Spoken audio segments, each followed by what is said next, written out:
One Punch man ये story follow करती है एक ऐसे ह्यूमन को जिसके पास गॉड लाइक पावर्स है, जो कि किसी को भी एक ही पंच में डिस्ट्रॉय कर सकता है, no matter how bigger they are, no matter how stronger they are. Saitama बचपन से एक हीरो बनना चाहता था जो कि इनोसेंट लोगों को प्रोटेक्ट करे, जिसके लिए उसने बहुत ही ज्यादा कड़ी ट्रेनिंग की, बट वो कभी समझ ही नहीं पाया कि वो इतना ज्यादा स्ट्रॉन्ग बन जाएगा।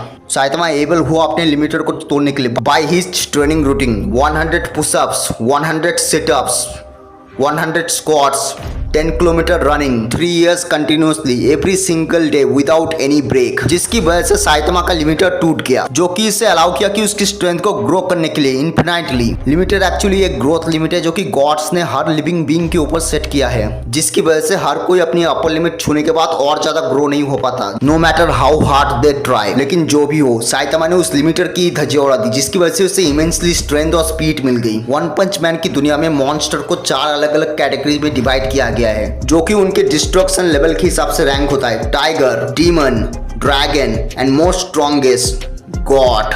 गॉड लेवल थ्रेट उन बींग्स को कहते हैं जो कि प्लैनेट तक को डिस्ट्रॉय कर सकते हैं, लेकिन साइतमा के लिए गॉड लेवल थ्रेट भी कुछ भी नहीं है। साइतमा ने वन शॉट किया है लिटरली डीप सीकिंग को। ये वही डीप सीकिंग है जिसके सामने बहुत सारे एस रैंक हीरोज भी कुछ भी नहीं है, लेकिन जब उसका सामना हुआ साइतमा से, तब उसने लिटरली उसे वन शॉट करके ही रख दिया। लेकिन स्पेस में एक और बींग था जो कि वीक अपोनेंट से लड़ते रहते बोर हो चुका था, बोरोस, एलियन फ्रॉम स्पेस, जिसे डोमिनेटर ऑफ द यूनिवर्स के नाम से भी जाना जाता था, और लाखों करोड़ों गैलेक्सीज जीतने के बाद वो अर्थ पे अटैक करता है, लेकिन उसे रोकने के लिए अपना साइतमा आ जाता है। बोरोस और साइतमा फेस टू फेस आता है, और बोरोस उसे देखते ही समझ जाता है उसकी एनर्जी की कोई लिमिट नहीं है। साइतमा इससे पहले अपने हर अपोनेंट को बस अपने एक पंच में ही डिस्ट्रॉय कर दिया था, लेकिन बोरोस वो बाकियों की तरह नहीं था। साइतमा बोरोस को एक नॉर्मल पंच मारता है जिससे वो दूर जाके गिरता है, जिससे उसका आर्मर टूट जाता है, लेकिन बोरोस को कुछ भी नहीं हुआ था। बोरोस पावर अप करता है जिसकी वजह से अर्थ को ही करने लगते हैं। बोरोस अटैक करता है साइतमा के ऊपर, बट साइतमा को घंटा फर्क नहीं पड़ता। लेकिन सबसे बड़ी दिक्कत ये थी कि बोरोस की स्पीसीज अपने आप को एक बूंद ब्लड से भी दोबारा रिजनरेट कर सकती थी। साइतमा कॉन्सिक्यूटिव सीरियस पंच से बोरोस के चीथड़े उड़ा देता है, लेकिन बोरोस दोबारा रिजनरेट हो जाता है और एक ही लात से साइतमा को अर्थ से मून तक भेज देता है, लेकिन साइतमा एक ही सेकंड में अर्थ पर वापस आ जाता है। बोरोस और साइतमा उसके बाद डिसाइड करते हैं कि इस बैटल को जल्द से जल्द खत्म करने के लिए। बोरोस अपना collapsing star roaring cannon charge करता है और साइतमा अपना सीरियस पंच। बोरोस और साइतमा के अटैक टकराते हैं और साइतमा के शॉक वेव से बोरोस डिस्ट्रॉय हो जाता है। बोरोस कहता है कि साइतमा स्टिल होल्ड बैक कर रहा था। उसके बाद बोरोस मर जाता है और साइतमा एक बार फिर अकेला था सबसे ज्यादा स्ट्रॉन्गेस्ट यूनिवर्स में। मॉन्स्टर एसोसिएशन आर्क में साइतमा ने सारे मॉन्स्टर्स को एक पंच में डिस्ट्रॉय कर दिया था, सिवाय एक को छोड़ के।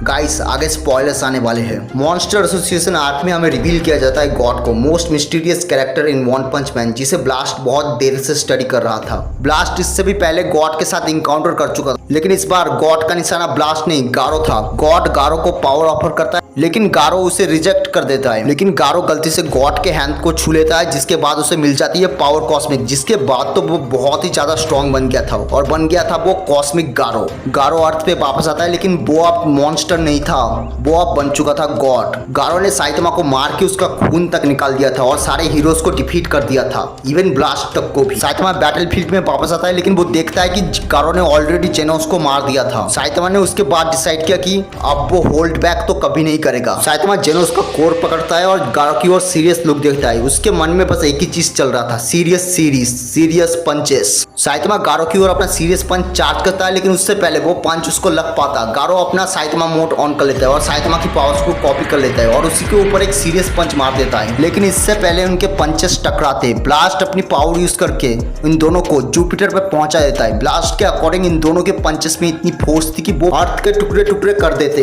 इन दोनों के पंच के कोलैप्स में तो स्पेस में पूरा वॉइड बना देता और ना जाने कितने बिलियंस ऑफ गैलेक्सीज डिस्ट्रॉय हो गए थे। गारो अपनी एबिलिटीज को साइतमा के ऊपर यूज करता है, लेकिन कोई भी वर्क नहीं करता। गारो हाइपर स्पेस गेट का यूज करता है, लेकिन साइतमा उसे लात मार के ही फेंक देता है।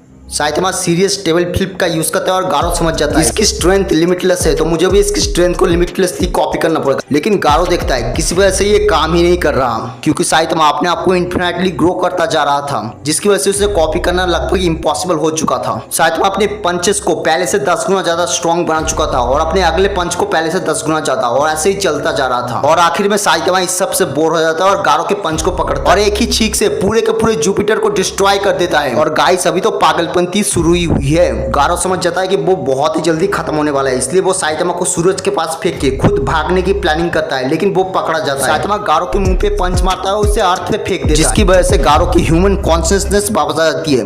गारो समझ जाता है कि उसने कितनी बड़ी गलती की है, सो इसलिए वो साइतामा को टाइम ट्रेवल सिखाता है और साइतामा से सीख भी जाता है। और गारो के कॉस्मिक फॉर्म्स में आने के तुरंत बाद साइतामा उसे एक पंच मार के उसे कॉस्मिक फॉर्म से बाहर निकल देता है। और हम अगर इसके फीट के बेसिस पे स्केल करें ना, सो ये बड़े आराम से एक लोअर मल्टीवर्सल लेवल बीइंग बन जाएगा।